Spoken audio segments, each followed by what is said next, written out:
This is going to be a precursor to the bear position to make sure you have the right position of your pelvis and your mid back. So it's common that when we're in this position and we have our body set up kind of like a table with our arms underneath our shoulders and our knees underneath our hips. First thing that's most important is setting up this position so that my lower back isn't here, and I also don't want my lower back to be the extreme of really rounded. Now I'll see with a lot of people that have back pain or some loss of control of their pelvis that when they try and flatten their back, they try and do it by really rounding their mid-back and dropping their head down. So what I want to see here is, can you isolate the movement of your pelvis without moving at your shoulders? So prior to going into the bear position, you get the same fingers wide, elbows tucked in.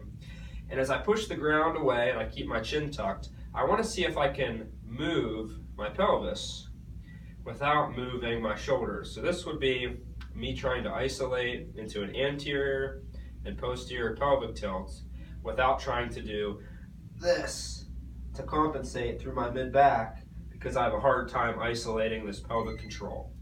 So this is a lot of times something I'll give someone as a precursor to going through this bear position to see if they can really isolate that pelvic stability, moving through both positions. And then after we've done this a few times, seeing if they have the awareness to keep the pelvis tucked, create that tension in their lower abdomen, and then go into the bear.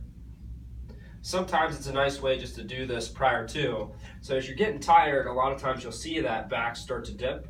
So periodically, if you're taking breaks between, you may want to do this just as a little bit of a, all right, this is what I don't want.